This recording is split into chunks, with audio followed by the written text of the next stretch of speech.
ഹരിശ്രീ ഗണപതയേ നമ. അവിഘ്നമസ്തു. ഓം നമോ ഭഗവതേ വാസുദേവായ. ശ്രീകൃഷ്ണ പരമാത്മനേ നമ. അമ്മേ നാരായണ, ദേവി നാരായണ, ലക്ഷ്മി നാരായണ, ഭദ്രേ നാരായണ. അമ്മേ നാരായണ, ദേവി നാരായണ, ലക്ഷ്മി നാരായണ, ഭദ്രേ നാരായണ. അമ്മേ നാരായണ, ദേവി നാരായണ, ലക്ഷ്മി നാരായണ, ഭദ്രേ നാരായണ. അമ്മേ നാരായണ, ദേവി നാരായണ, ലക്ഷ്മി നാരായണ, ഭദ്രേ നാരായണ. എല്ലാ ഭക്തമക്കൾക്കും എൻ്റെ വിനീതമായ പ്രണാമം. എല്ലാവർക്കും ശാന്തിയും സമാധാനവും എല്ലാ നൽവരങ്ങളും ഉണ്ടാകണമെന്ന് പ്രാർത്ഥിക്കുന്നു. ഓം ലോകാസമസ്ത സുഖിനോ ഭവന്തു. എല്ലാ ഭക്തമക്കളെയും ഭഗവാനിൽ അർപ്പിക്കുന്നു. നമ്മൾ ഭാഗവതം പ്രിയവ്രതൻ്റെ ചരിത്രമാണ് വായിച്ചുകൊണ്ടിരിക്കുന്നത്. അദ്ദേഹത്തിൻ്റെ മക്കളെ ഓരോ തലമുറയെയും പറ്റി ഇങ്ങനെ അവസാനം നമ്മൾ മേരുദേവി നാഭിയിൽ ഋഷഭദേവൻ അവതരിച്ചു. ഭഗവാന്റെ അംശാവതാരമായ ഋഷഭൻ.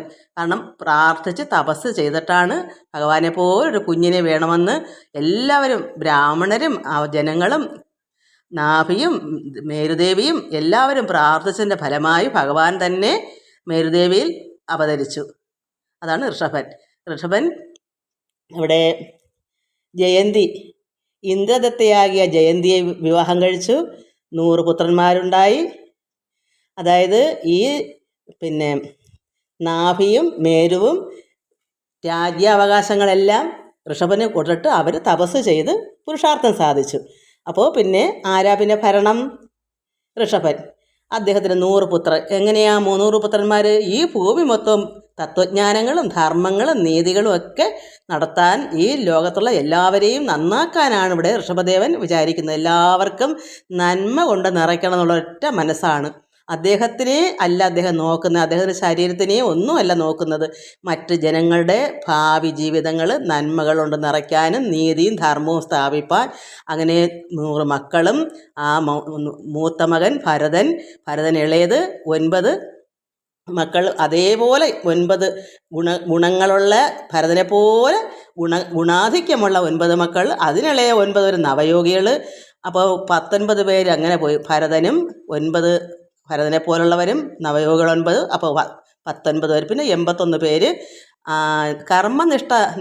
കർമ്മനിഷ്ഠരായി ബ്രാഹ്മണോത്തമന്മാരായ ബാക്കി 81 പേര്. ആരെങ്കിലും അതിൽ മോശം ഒന്നെങ്കിലും പന്നലുണ്ടോ?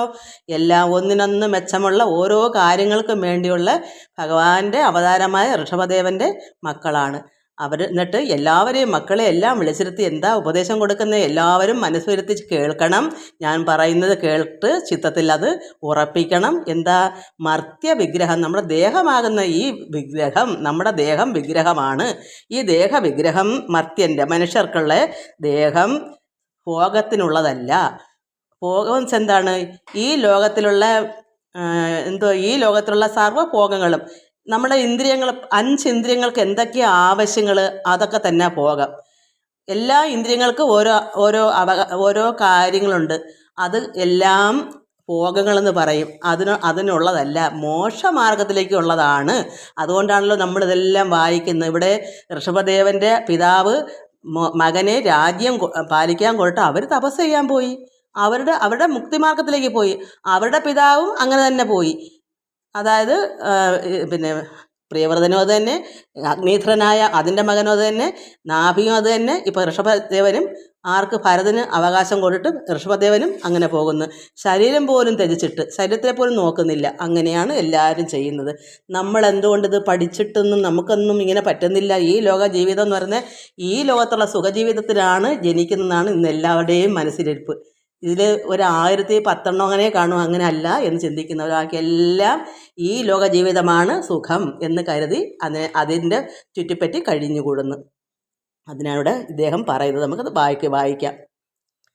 മാനസശുദ്ധി വരും തപസ്സുകൊണ്ടു തന്നെ മറ്റുള്ള ജനങ്ങളിൽ വച്ച് മാനുഷന്മാർക്ക് ചെറ്റ് വൈശിഷ്ട്യം എന്തതല്ലാകിൽ നിരൂപിക്ക. സത്സംഗം തന്നെയല്ലോ മോക്ഷത്തിൻ ദ്വാരമോർത്താൽ ദുസ്സംഗം നരകത്തിൻ ദ്വാരമെന്നറിഞ്ഞാലും. നല്ല സംസർഗം, നല്ല ജനങ്ങളുമായിട്ടുള്ള മഹാത്മാരുമായിട്ടുള്ള സത്സംഗം, നല്ല സത്സംഗം വെച്ചാൽ നന്മ കൊണ്ട് സാത്വികമായ തത്വോപദേശങ്ങളൊക്കെ കേൾക്കാനും ഭാഗവത പാരായണങ്ങൾ കേട്ട് മനസ്സിലാക്കാനും അവരുടെ പ്രവൃത്തികൾ കണ്ട് മനസ്സിലാക്കാനും അതാണ് സത്സംഗം. അത് മോക്ഷമാർഗത്തിൻ്റെ വഴിയാണ്, ദ്വാരം. ദുസ്സംഗമാണെങ്കിലോ നരകത്തിൻ്റെ ദ്വാരം അറിഞ്ഞാലും നരകത്തിൻ്റെ വഴിയാണ്. സ്ത്രീ സംഘം വിശേഷിച്ചും നരകദ്വാരമെന്നാൽ സ്ത്രീ സംഘി സംഘം വർജിച്ചിടണം അകലവേ. അത് ദൂരെ മാറ്റി നിർത്തണം, അകലവേ. ചിന്തിക്കാൻ പോലും പാടില്ല, അതാണ് അകലവേ.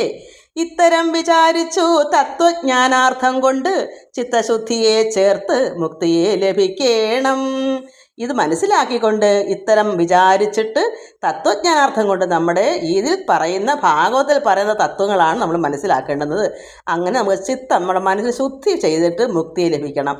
പുത്രരോടായിക്കൊണ്ട് ഏവം ജ്ഞാനവും ഉപദേശിച്ച് ഉത്തമോത്തമനാകും ഋഷഭദേവൻ. പിന്നെ ഈ പുത്രരോടെല്ലാം ഈ ജ്ഞാനമാണ് ഇവിടെ ഉപദേശിച്ചു കൊടുക്കുന്നത്. ആരാ? ഉത്തമോത്തമനായ ഋഷഭദേവൻ, ഉത്തമന്മാരിൽ വെച്ച് ഉത്തമനായ അതാണ് ഇദ്ദേഹം.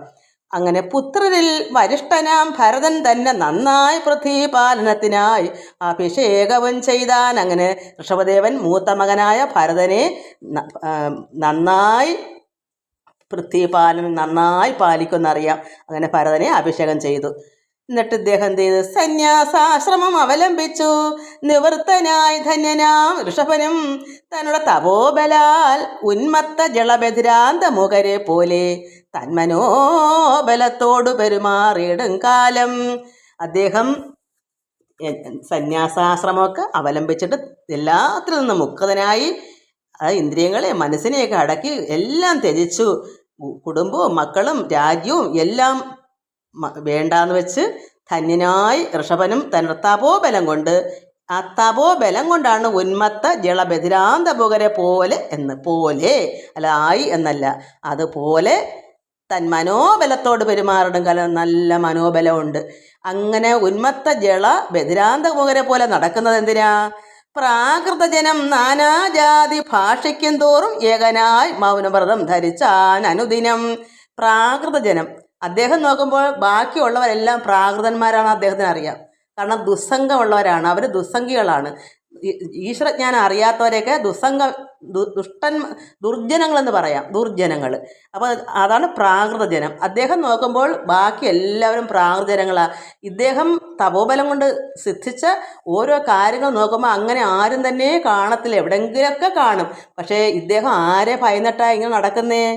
ഈ പ്രാകൃതജനം. ഈശ്വരജ്ഞാനം എന്തെന്ന് അറിയില്ല, തത്വജ്ഞാനം എന്തെന്ന് അറിയത്തില്ല, യാതൊരു മോശമാർഗങ്ങൾ എന്തെന്ന് അറിയത്തില്ല. അവർക്ക് സ്ത്രീ സംഘവും ഭോഗങ്ങളൊക്കെയാണ് അവർക്ക് ഇഷ്ടം.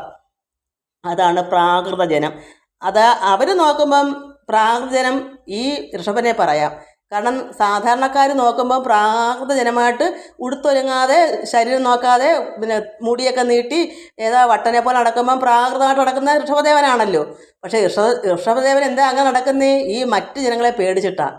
അപ്പോൾ ജനങ്ങൾ വിചാരിക്കെന്താ ഇദ്ദേഹം പ്രാകൃത ജനമല്ലയോ എന്ന്. പക്ഷെ ഋഷഭദേവൻ വിചാരിക്കെന്താ ഈ ബാക്കിയുള്ള എല്ലാവരും പ്രാകൃത ജനങ്ങളാണ്, അതുകൊണ്ടാണ് ഭയന്നിട്ട് ഇങ്ങനെ പൊട്ടന്മാരെ പോലെയും വട്ടന്മാരെ പോലെയും നടക്കുന്നത്. അവരെ ഭയന്നിട്ട് എന്തിനാ ഭയക്കുന്നേ? അദ്ദേഹത്തിന് നേരായി ചൊവ്വായി നടക്കാൻ പറ്റുമോ? നടന്നാൽ എന്താ തമ്പുരാനെ അല്ലെങ്കിൽ രാജാവേ എന്താ ഇവിടെ ഇവിടെ എന്ന് എന്തിനാ ഇങ്ങനെ നടക്കുന്നതെന്ന് ചോദിക്കത്തില്ല. ഇത് ആളറിയാതെ നടക്കുമ്പോൾ ആരും മിണ്ടത്തില്ലല്ലോ. മറ്റത് ഒരു സെലിബ്രിറ്റി എവിടെയോട്ടെങ്കിലും പോയാൽ അദ്ദേഹത്തിന് നേരെ പോകണമെങ്കിൽ ചങ്ങല കൈകൊണ്ട് കോർത്ത് ചുറ്റിനും പിടിക്കണം, അല്ലെങ്കിൽ ജനങ്ങൾ കൊത്തിക്കൊണ്ട് ഓടും. അതുപോലെ ഒരു രാജാവല്ലേ, ആരെങ്കിലും അറിഞ്ഞാൽ പിന്നെ നടക്കാൻ സമ്മതിക്കത്തില്ല, ചുറ്റിനും കൂടത്തില്ലേ, ഈച്ച ചക്കപ്പഴത്തിൽ കയറി നടക്ക്. അപ്പം അതുകൊണ്ട് ഇദ്ദേഹം അവരെ ഭയന്നിട്ടാണ് ഇങ്ങനെ നടക്കുന്നത്. ഇങ്ങനെ നടക്കുമ്പോൾ ആരും ചെന്ന് ചോദിക്കത്തില്ല, അതൊരു ഭ്രാന്തനല്ലേ എന്ന് കരുതി അങ്ങ് പോകും. പക്ഷെ ഇദ്ദേഹം തൻ മനോബലത്തോട് പെരുമാറും. കാരണം നന്നായി നല്ലതായിട്ട് അറിഞ്ഞുകൊണ്ട് തന്നെ നടക്കുന്നത്. എല്ലാം ത്യജിച്ച ആളാണ്. ശരീരത്തെയും ത്യജിച്ചു. ശരീരത്തിനകത്ത് വേഷഭൂഷാദികളില്ല, രാജാവിൻ്റെ പിന്നെ ചിഹ്നങ്ങളില്ല, തൊപ്പി, രാജാവിൻ്റെ കിരീടമില്ല, ഒന്നുമില്ല. അപ്പോൾ അങ്ങനെ നോക്കുമ്പോൾ എല്ലാം ത്യജിച്ച് മറ്റുള്ളവരെ പഠിപ്പിക്കുന്നത് ഇങ്ങനെയാണ്. ഇതാണ് എല്ലാം ത്യജിക്കുക. ശരീരത്തെ പോലും ത്യജിക്കുക. അതാണ് സർവ്വ ഇന്ദ്രിയങ്ങളെയും ത്യജിച്ച് വീടും നാടും കൂടും പിന്നെ രാജ്യവും മക്കളെയും എല്ലാം ത്യജിച്ച് എല്ലാം നിവൃത്തിയാകുന്ന പറഞ്ഞാൽ ഇതാണ് യഥാർത്ഥ ഒരു മുമുക്ഷു. അപ്പോൾ അദ്ദേഹത്തിന് തൻ മനോബലത്തോട് പെരുമാറിടും കാലം പ്രാകൃതജനം നാനാ ജാതി ഭാഷിക്കും തോറും ഏകനായി മൗനവ്രതം ധരിച്ചാൻ അനുദിനം. അങ്ങനെ ദിവസേന അദ്ദേഹം ആരോടും മിണ്ടാതെ നടക്കത്തുള്ളൂ. ഒരു പ്രാകൃത ജനത്തെ പോലെ നടക്കും. ദുർജന പരിഭവം പോക്കുവാൻ വിശേഷിച്ച് വർജിച്ചാൻ അശനാദി ഫലവും അതുമൂലം ദുർജനത്തിൻ്റെ ദുർജനങ്ങളോടുള്ള പരിഭവം പോക്കുവാൻ. കാരണം ദുർജനങ്ങൾ വന്ന് ഇദ്ദേഹം ശല്യം ചെയ്യും. അപ്പോൾ അവരോട് അങ്ങനെ വന്ന് ഏതെങ്കിലും വീട്ടിലോ എവിടെയും ചെന്നിത്തിരി ആഹാരമോ വെള്ളമോ ചോദിക്കാൻ പറ്റുമോ? ചോദിച്ചാൽ അദ്ദേഹം സംസാരിക്കുന്ന ആളാണ്, അതുകൊണ്ട് ഞങ്ങളുടെ വീട്ടിൽ കയറി ആഹാരമോ വെള്ളമൊക്കെ ചോദിച്ചല്ലോ, അപ്പോൾ പിന്നെ കള്ളനാന്ന് പറയത്തില്ല. ഞങ്ങളെ കണ്ടിട്ട് മിണ്ടിയില്ല, ഇന്നാരെ കണ്ട് മിണ്ടി എന്നൊരു അത് അവിടെ അതിനേക്കാൾ. അതോടെ അദ്ദേഹം ആരോടും ഒന്നും പറയാതെയും മിണ്ടാതെയും ആഹാരം കഴിക്കാതെയും ഒറ്റയ്ക്ക് നടക്കുമ്പോൾ ആഹാരം ആരെങ്കിലും വീട്ടിൽ ചെന്ന് വേണ്ടേ വാങ്ങിച്ച് കഴിക്കാൻ. അപ്പോൾ എന്തുകൊണ്ട് അതും വേണ്ടാന്ന് വെച്ചു. ശരീരത്തിനെ നോക്കുന്നില്ല, അദ്ദേഹം വിശപ്പറിയുന്നില്ല, എല്ലാം ഈശ്വരനിലേക്ക് ലയിപ്പിച്ചങ്ങ് വെച്ചു. അതുകൊണ്ട് ദുർജന പരിഭവം പോകുവാൻ വിശേഷിച്ച് വർജിച്ചാൻ. എന്ത് വർജിച്ചു? അശനാദി ഫലവും അതുമൂലം ദാഹങ്ങളും വിശപ്പുകളും എല്ലാം സഹിച്ചു, ഒന്നും കഴിക്കാതെ തങ്ങളെ പോന്നു വന്ന യോഗസിദ്ധികളെയും സംഘമാധിക്യം കൈക്കൊണ്ട് ആദരിച്ചിലയേതും.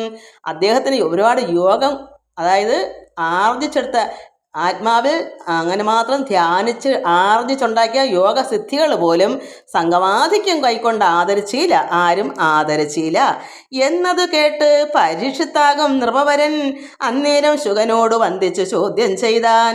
ഇത് ശുഗമഹാമുനി പരീക്ഷിത് മഹാരാജനോട് പറഞ്ഞു കൊടുക്കുന്നതാണ് ഈ ചരിത്രങ്ങൾ.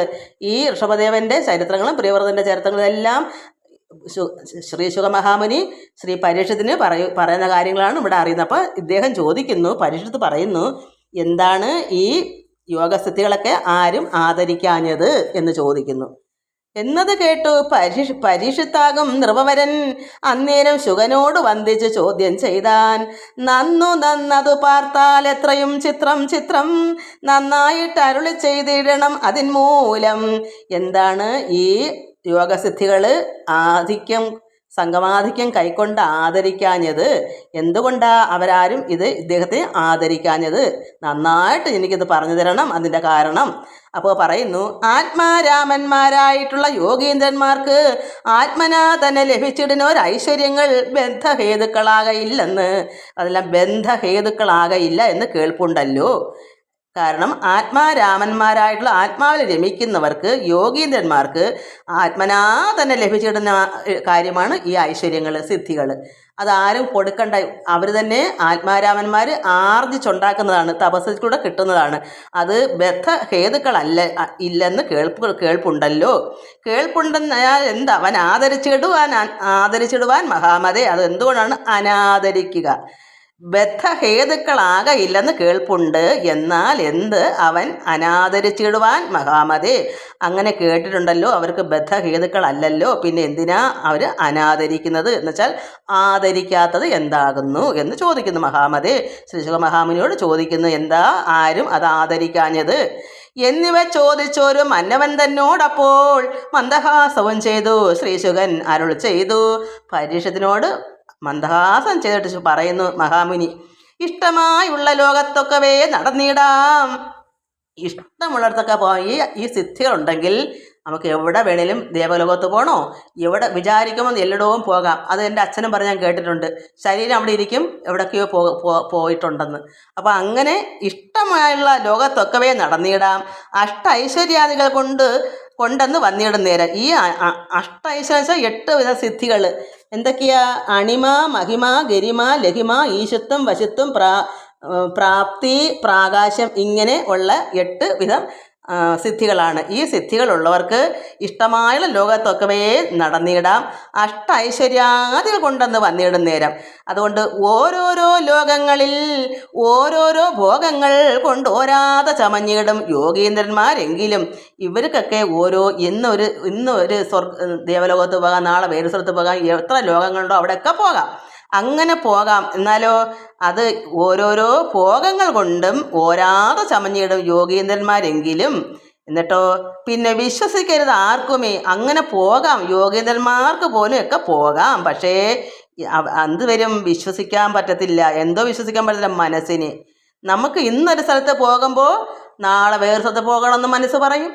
നമുക്ക് ഇന്നൊരു നല്ലൊരു ഫുഡ്, എന്തെങ്കിലും നല്ലൊരു രുചികരമായ ആഹാരം ഇന്ന് കഴിച്ചാൽ നമുക്ക് നാളെ അത് കഴിക്കണം, നാളെ അത് വെക്കാം, അല്ലെങ്കിൽ മറ്റന്നാളും വെക്കാം, അല്ലെങ്കിൽ അതിനപ്പുറത്ത് വേറൊന്നുണ്ടാക്കാം.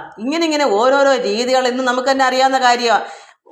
ഒരേ ഒരു സാധനം കൊണ്ട് പല പല രീതികളിലാണിന്ന് ആഹാരം കഴിക്കുന്നത്. മാത്രമേ ഞാൻ നോക്കിയിട്ട് ഇങ്ങനെ ഒരു മേക്കപ്പ് ഉണ്ട്. വേറെ ഈ ആത്മീയ കാര്യത്തിൽ അങ്ങനെ എന്തെങ്കിലും ഉണ്ടോ? എത്രമാത്രമാണ് ഈ യൂട്യൂബ് എടുത്ത് നോക്കുവാണെങ്കിൽ ഈ ആഹാരം ഇപ്പോൾ ഒരു എന്തെങ്കിലും ഒരു സംഭവം അത് എന്തെല്ലാം രീതിയിലാണ് ഉണ്ടാക്കുന്നത്, അത് എങ്ങനെയൊക്കെ കഴിച്ചു കൂട്ടാം, ഇതൊക്കെ നോക്കി വായ്ക്ക് രുചി. ഇതൊരു ഭോഗമാണ്, ഭോഗത്തിലിച്ഛ, അതൊരു ഭോഗമാണ് ആഹാരം കഴിക്കുന്നത്. അങ്ങനെ നോക്കുമ്പോൾ ഈ മനസ്സിനെ വിശ്വസിക്കാൻ പറ്റുകയില്ല. പിന്നെ വിശ്വസിക്കരുത്, ആർക്കുമേ മനസ്സിനെ തന്നുടെ വശത്ത് വന്നിടുകയില്ലല്ലോ. ഇത്രയും നാളും കഷ്ടപ്പെട്ട് ധ്യാനിച്ച് തപസ് ചെയ്ത് കിട്ടിയ ഒരു അടക്കമാണ്. മനസ്സിനെ അടക്കി, അതായത് മനസ്സിനെ ജയിച്ചു, ഇന്ദ്രിയങ്ങളെ ജയിച്ചു, ശരീരത്തെയും ജയിച്ചു. ശരീരം പോലും അദ്ദേഹത്തിന് തോന്നലില്ലാതെ ഇങ്ങനെ നടക്കുന്ന ഒരാളിന് ഭോഗസുഖം വന്നാൽ മനസ്സ് എന്ത് വരും? ഇത്ര നാളും അടക്കി പിടിച്ച് വെച്ചിരുന്ന എല്ലാം ഇളവി പോകത്തില്ലേ? പിന്നെ പിടിച്ചാൽ നിൽക്കുമോ മനസ്സിനെ? മനസ്സ് ഒരു നേരം ഒരു രുചി അങ്ങ് കണ്ട ആ ഇന്ദ്രിയം, രസനേന്ദ്രിയം പിന്നെ വേറെ അടുത്ത രുചിക്ക് പോകും. അപ്പോൾ അതുപോലെ എല്ലാ കാര്യങ്ങളും പല പല ലോകത്ത് ചുറ്റും കറങ്ങാം. അപ്പോൾ മനസ്സിനെ നമുക്ക് പിടിച്ചാൽ പിന്നെ കിട്ടുകയില്ല. ഒന്ന് ചെയ്യുമ്പോൾ നാളെ രണ്ട് ചെയ്യണമെന്ന് തോന്നുന്നതാണ് മനസ്സ്. അതുകൊണ്ട് ഓരോരോ ലോകങ്ങളിൽ ഓരോരോ ഭോഗങ്ങൾ കൊണ്ട് ഓരാതെ ചമഞ്ഞിടും യോഗേന്ദ്രന്മാരെങ്കിലും പിന്നെ വിശ്വസിക്കരുത് ആർക്കുമേ മനസ്സിനെ തങ്ങളുടെ വശത്ത് വന്നിടുകയില്ലല്ലോ. തിരിച്ച് നമുക്ക് പിടിച്ചാൽ കിട്ടത്തില്ല. ഒരുപാട് നാളത്തെ പ്രയത്നം കൊണ്ടാണ് മനസ്സിനെ അടക്കം കിട്ടിയത്. ആ അടക്കമുള്ളതിനെ പിന്നെ തിരിച്ചു വിട്ടാൽ പിന്നെ കിട്ടുമോ? പിടിച്ചാൽ നിൽക്കുമോ? ഒരു കാണി സമയം, ഒരു കാൽ നിമിഷം പോലും വേണ്ട. മനസ്സിനെ ഒന്ന് തുറന്നു വിട്ടാൽ പിന്നെ പെട്ടെന്ന് ഉള്ള ജ്ഞാനവും തപസ്സും എല്ലാം നശിച്ചു പോകും, എല്ലാ ഗുണങ്ങളും നശിച്ചു പോകും. അതേസമയം ആ ഗുണങ്ങളെല്ലാം ഉണ്ടാക്കിയെടുക്കാൻ എത്രയോ വർഷം തപസ് ചെയ്തിട്ടായിരിക്കും ഇത് കിട്ടുന്നത്. അത് പോകാൻ വളരെ എളുപ്പമാണ്. ആ മനസ്സൊന്ന് ഇച്ചിരി ചലിച്ചാൽ മതി. അതുകൊണ്ട് മനസ്സെ ചലിപ്പിക്കാതിരുന്നാൽ അത്രയും കൊള്ളാം. അതുകൊണ്ടാണ് പറയുന്നത്, പിന്നെ വിശ്വസിക്കരുത് ആർക്കുമേ മനസ്സിനെ തങ്ങളുടെ വശത്ത് വന്നിടുകയില്ലല്ലോ. എന്നാൽ അങ്ങേറിയൊരു കാലം കൊണ്ടുണ്ടായി വന്ന തങ്ങളുടെ തപോബലം ഭോഗത്താൽ നശിച്ചിടും. അതാ ഞാനീ പറഞ്ഞത്. എന്നാൽ അങ്ങ് ഏറിയൊരു കാലം കൊണ്ട് തപസ് ചെയ്ത് കൊണ്ടായി വന്ന ഈ തങ്ങളുടെ തപോബലം ഈ ഭോഗത്താൽ, ഇങ്ങനെയുള്ള ചിന്ത കൊണ്ട് നശിച്ചു പോകും. എല്ലാ ലോകത്തും എപ്പോഴും പോകാം, വേണ്ടുന്നൊക്കെ നമുക്ക് കൈവരുത്താം. ഈ സിദ്ധികളെല്ലാം അങ്ങനെ ഉള്ളതാണ്. പക്ഷെ അതുകൊണ്ട് എന്ത് വരും? ഏറിയ കാലം കൊണ്ടുണ്ടാക്കി വെച്ച തപശക്തി മൊത്തവും നശിച്ചു പോകും, ഇല്ലാതെ പോകും. ഈശ്വരന്മാർക്ക് പോലും തൻ മനോവിശ്വാസം കൊണ്ട് ആശ്ചര്യമത്രേ തപസ്സൊക്കവേ നശിക്കുന്നു. ഭഗവാന്മാർക്ക് പോലും ഈ തൻ മനോവിശ്വാസം കൊണ്ട് ആശ്ചര്യമത്രേ. ഇതിൽ വല്ലാത്ത ആശ്ചര്യം. അവർക്ക് പോലും തപസ്സൊക്കവേ നശിച്ചു പോകുന്നു. ഇങ്ങനൊരു ചിന്ത മനസ്സുകൊണ്ട് പോയാൽ തീർന്നു അവിടെ. അപ്പോൾ എത്രയോ വർഷം തപസ് ചെയ്ത ശക്തികൾ മൊത്തവും അവിടെ നശിച്ചു പോകുന്നു. വിശ്വസിച്ചിടുന്നാകിൽ കാമത്തെ കൊടുത്തിടും നിശ്ചയം. അതായത് നമ്മൾ ഭഗവാനെ വിശ്വസിച്ചാൽ, ഭഗവാനുള്ള സ്നേഹം ഉണ്ടെങ്കിൽ നമ്മളെല്ലാം ത്യജിച്ച് ഇരിക്കുന്ന നമ്മൾ തന്നെയാണ്. പക്ഷേ നമുക്ക് അല്പം ദൈവമേ എനിക്കിന്ന് ദാഹിക്കുന്നെന്ന് ചിന്തിച്ചാൽ മതി. ഭഗവാൻ അവിടെ ആരെ കൊണ്ടെങ്കിലും ഈശ്വരൻ അതെല്ലാം അവിടെ വരുത്തി കൊടുക്കും. അതാ ഭഗവാൻ ഒരു ഭക്തനെയും വിഷമിപ്പിക്കത്തില്ല. ഇദ്ദേഹം എല്ലാത്തിൽ നിന്നും വിരമിച്ചത് കൊണ്ടാണ് ഇങ്ങനെ നടക്കുന്നത്. ഇദ്ദേഹം അതെല്ലാം മോചിച്ച് ഇതിനെല്ലാം മുക്തി കേടാൻ നിൽക്കുന്ന ആളാണ്. എന്തെങ്കിലും അല്പം അദ്ദേഹത്തിന് വിശപ്പോ ദാഹമോ ഉണ്ടെങ്കിൽ ഭഗവാൻ അവിടെ വെറുതെ ഇരിക്കുമോ? വേണ്ടുന്നൊക്കെയും ഭഗവാൻ കൊടുക്കും. കരുണാമയനായ ഈശ്വരൻ. അപ്പോൾ ഇദ്ദേഹം എന്താ അത് വിശ്വസിച്ചിരുന്നെങ്കിൽ കാമത്തെ, ആഗ്രഹത്തെയൊക്കെ ദൈവം കൊടുക്കും, നിശ്ചയമാത്. പിന്നെ മനസ്സിടോ കാണി നാഴിക കൊണ്ടേ, നമ്മുടെ മനസ്സ് കാണി നാഴിക മതി കൊണ്ട് എന്ത് വരും? കാമത്താൽ അവിവേക കോപങ്ങളകം പോകും. നമുക്ക് കാമം വർദ്ധിച്ച് ഓരോന്നോരോ ഇന്ന് ഇച്ചിരി ഒന്ന് നോക്കാം, ഇച്ചിരി ഒന്ന് കഴിക്കാം. ഇപ്പം ഇറച്ചി കൂട്ടാത്ത ഒരാളാണ്, എല്ലാം ത്യജിച്ചിരിക്കട്ടെ, അയ്യോ ഇന്നത്തേക്ക് ഞാൻ ഒരു കഷ്ണം ഒന്ന് കഴിച്ച് നോക്കാം, അല്ലെങ്കിൽ ഒരു കഷ്ണം മീനൊന്ന് കഴിച്ച് നോക്കാം, നാളെ ഇന്നത്തേക്ക് മതി. പക്ഷേ ആ രുചി ആ നാക്കിൽ നിന്ന് പോകാതെ വിട്ടുപിടിക്കും. ആ മനസ്സിനെ നിവർത്തിയില്ലാതെ വരും. മനസ്സുകൊണ്ടങ്ങ് ചാടും. നാളെയും അല്പം കഴിക്കണം, ഇന്ന് ഒരു കഷ്ണം കഴിച്ചെങ്കിൽ നാളെ 2 കഷ്ണം. ഇങ്ങനെ ആ ഭോഗസുഖത്തിന് വേണ്ടി മനസ്സ് പിന്നെ ചഞ്ചലിച്ച് ഇങ്ങനെ ഓടും. പിടിച്ചാൽ കിട്ടത്തില്ല. അങ്ങനെ എല്ലാ ഭോഗങ്ങളും സ്ത്രീ സംഘവും അങ്ങനെ തന്നെ, എല്ലാം അങ്ങനെ തന്നെ. അതുകൊണ്ട് ത്യജിച്ചയാൾ മുന്നോട്ട് വരരുത്. അത് എല്ലാത്തിൽ നിന്നും വിരമിച്ച് നിവൃത്തി നേടുന്ന ഒരു മനുഷ്യൻ ഒരു സന്യാസി ഒരിക്കലും അങ്ങനെ ചിന്തിക്കാൻ പാടില്ല. അകലെ വർജിക്കണം, അകലവേ ദൂരെ നിർത്തിക്കോണം. അതുകൊണ്ടാണ് ഇവിടെ കാമത്താൽ അവിവേക കോപങ്ങൾ അകമ്പുക, ഉള്ളിലിങ്ങനെ കിട്ടിയില്ലെങ്കിൽ പിന്നെ അങ്ങ് ദേഷ്യമൊക്കെ അങ്ങ് ആയിപ്പോവും, മനുഷ്യനങ്ങ് വെപ്രാളമായിപ്പോവും. അങ്ങനെ ഉള്ളവർ ഇതിന് പോകാത്തതാണ് നല്ലത് ഈ തപസ്സിനൊന്നും. അപ്പോൾ അങ്ങനെ ഇങ്ങനെ ആഗ്രഹമുള്ളവർ സത്യത്തിൽ അവർ വീണ്ടും വീണ്ടും ജനിച്ച ഭൂമിയിൽ വന്ന് അവർ വേണ്ടുന്ന അനുഭവങ്ങൾ അനുഭവിച്ച് തന്നെ പോകണം. അല്ലാത്ത എല്ലാവർക്കും ഇത് പറഞ്ഞിട്ടില്ല, പറഞ്ഞവർ മാത്രം അതിന് പോയാൽ മതി. അപ്പോൾ അങ്ങനെ കാമത്താൽ പിന്നെ അവിവേകമായി പിന്നെ കോപങ്ങളായി ഇതെല്ലാം അകത്തങ്ങ് പോവും. അത്രേ പിന്നെ തപോബലവും ഗുണങ്ങളും. അപ്പോൾ ചെയ്ത് കിട്ടിയ അത്രത്തോളം വർഷം തപസ്സിരുന്ന് കിട്ടിയ ആ തപോ ബലവും ആ തപസ്സിൻ്റെ ശക്തിയും അതിൻ്റെ ഗുണങ്ങളെല്ലാം പോകും അത്രേ. പിന്നെ തപോബലവും ഗുണങ്ങളെല്ലാം പോകും. മുക്തനായി ചമഞ്ഞുള്ള ഋഷഭദേവൻ മുന്നം ഇത്തരം നിരൂപിച്ചു. അദ്ദേഹം ഇത് നേരത്തെ തന്നെ ചിന്തിച്ചതാണ്. ഈ യോഗവും സിദ്ധികളൊന്നും വേണ്ട, അത് അവിടെ അദ്ദേഹത്തിന് പോലും അത് വേണ്ട. ശരീരം പോലും ത്യജിച്ചിരിക്കുന്ന ഒരാൾ പിന്നെ അവിടെ പിന്നെ സിദ്ധി കൊണ്ട് നടക്കൂ? സർവ്വതും തേച്ച് പിന്നെ ജളബധിരാന്ത മുഖനെ പോലെ നടക്കുന്ന ഒരാൾക്ക് പക്ഷേ ഈ പരീക്ഷിത് മഹാരാജനോട് അത് പറഞ്ഞു കൊടുക്കുന്നതാണ്, ഇങ്ങനെ ആയാൽ അങ്ങനെ സംഭവിക്കും. അതുകൊണ്ട് മുക്തനായി ചമഞ്ഞുള്ളൊരു ഋഷഭദേവൻ മുമ്പ് തന്നെ ഇത്തരം നിരൂപിച്ചിട്ടുണ്ട്. ഇത് വേണ്ട. യോഗസിദ്ധികളെയും ആദരിയാഞ്ഞു. മനോവിശ്വാസം വരായികയാൽ അദ്ദേഹത്തിൻ്റെ മനസ്സിന് വിശ്വാസം വരാത്തത് കൊണ്ട് ഇതൊക്കെ പോട്ടെ, വേണ്ട, ഈ സിദ്ധികളൊന്നും എടുത്ത് ഉപയോഗപ്പെടുത്തണ്ട, അത് ഇഷ്ടമല്ല, ആദരിച്ചില്ല. അദ്ദേഹം പോലും അത് ആദരിക്കാതെ ഈ മനസ്സിൻ്റെ വിശ്വാസം പൊക്കവും വരായികയാൽ വരത്തില്ല. അതുകൊണ്ട് മനസ്സിനൊരു വിശ്വാസവും അദ്ദേഹത്തിന് വരുന്നില്ല. അതുകൊണ്ട് അദ്ദേഹം നേരത്തെ തന്നെ ഇത്തരം നിരൂപിച്ച് യോഗസിദ്ധികളെയും ആദരിയാഞ്ഞ് മനോവിശ്വാസം വരായികയാൽ മാധവനുടെ മായയ്ക്ക് എന്തരുതാതെയുള്ളൂ, ഭഗവാന്റെ മായയ്ക്ക് എന്താ അരുതാതെയുള്ളൂ. അതുകൊണ്ട് ഇദ്ദേഹം ഭഗവാന്റെ അവതാരം കൊണ്ടല്ലേ, ഒരിക്കലും ഇദ്ദേഹം ഈ സിദ്ധികളോ ഈ ലോകത്തുള്ള മറ്റൊരു കാര്യങ്ങളോ ഒരു ഭോഗങ്ങളോ അദ്ദേഹം എല്ലാം ത്യജിച്ചു. ശരീരവും ത്യജിച്ചു. ശരീരത്തിനെ പോലും ഇല്ലാതെ വേണ്ട, ആഹാരം പോലും വേണമെന്നില്ല, ശരീരത്തിന് സ്ട്രെസ്സ് വേണ്ട, കുളി വേണ്ട, ജപം വേണ്ട, ആഹാരം വേണ്ട. ഇങ്ങനെ നടക്കുന്ന ആൾ എന്തെങ്കിലും ഉണ്ടോ ഇനി ബാക്കിയായിട്ട്? സർവ്വതും ത്യജിച്ചൊരു സന്യാസി. അങ്ങനെ തന്നെ നാനാ ദേശങ്ങൾ തോറും അങ്ങോടിങ്ങോട്ട് പെരുമാറും കാലം അന്നൊരു ദിനം. അങ്ങനെ അദ്ദേഹം ഈ ലോകനന്മയ്ക്ക് വേണ്ടിയാണല്ലോ ഇത്രയും കഷ്ടപ്പെട്ടത്. ഈ ജനങ്ങളെ മൊത്തം വിളിച്ചിരുത്തി ഉപദേശങ്ങളെല്ലാം കൊടുത്തത് എന്തിനാ? അദ്ദേഹത്തിൻ്റെ ജീവിതത്തിനാണ്. അദ്ദേഹം ഇതെല്ലാം നേടിയ ആളാണ്. പക്ഷേ അദ്ദേഹത്തിന് ഇവിടുന്ന് വിട്ടു പോകുമ്പോൾ സർവ്വജനങ്ങളും അദ്ദേഹത്തെ പോലെ ആകണം എന്നുള്ളൊരു ചിന്ത അദ്ദേഹത്തിനുള്ളതുകൊണ്ടാണ് ഈ 100 മക്കളെയും ജനങ്ങളെയും എല്ലാം വിളിച്ചിരുത്തി ഞാൻ പറയുന്നത് കേൾക്കൂ, നിങ്ങൾക്കുള്ള മനസ്സിലത് ഉറപ്പിക്കണം, നിങ്ങളങ്ങനെ ആകണം എന്ന് പറയുന്നത് എന്താ? അത്രത്തോളം ജനങ്ങളെ ലോകത്തെ സ്നേഹിക്കുന്നൊരു ഋഷഭദേവനായതുകൊണ്ടാണ്. അങ്ങനെ എല്ലാ സന്യാസിമാരും അങ്ങനെയല്ല. സന്യാസിമാർ അവരവരുടെ കാര്യത്തിന് വേണ്ടി മാത്രം തപസ് ചെയ്ത് ജ്ഞാനമൊക്കെ ഉണ്ടാക്കി മോക്ഷത്തെ എടുക്കും. പക്ഷേ ഒരു കുഞ്ഞിന് പോലും ഒരു ഉപദേശം കൊടുക്കാത്ത ഒരുപാട് സന്യാസിമാരുണ്ട്. അവരുടേതായ സ്വാർത്ഥപരമായി അങ്ങ് പോകും. പക്ഷെ ഇവിടെ ഋഷഭദേവൻ എന്താ ചിന്തിച്ചത്? അദ്ദേഹം എല്ലാവർക്കും നന്മ ഉണ്ടാകണമെന്ന് കരുതി അദ്ദേഹം ലോകം മൊത്തവും ചുറ്റിക്കറി എല്ലാവർക്കും വിളിച്ചത് എല്ലാവർക്കും നല്ല തത്വോപദേശങ്ങൾ കൊടുക്കുന്ന ഒരു വ്യക്തിയായിരുന്നു. അതുകൊണ്ട് അദ്ദേഹം അങ്ങനെ തന്നെ നാനാ ദേശങ്ങൾ തോറും അങ്ങോട്ടിങ്ങോട്ട് പെരുമാറും കാലം അങ്ങനെ ഒരു ദിവസം. കാലം അന്നൊരു ദിനം, ഒരു ദിവസം.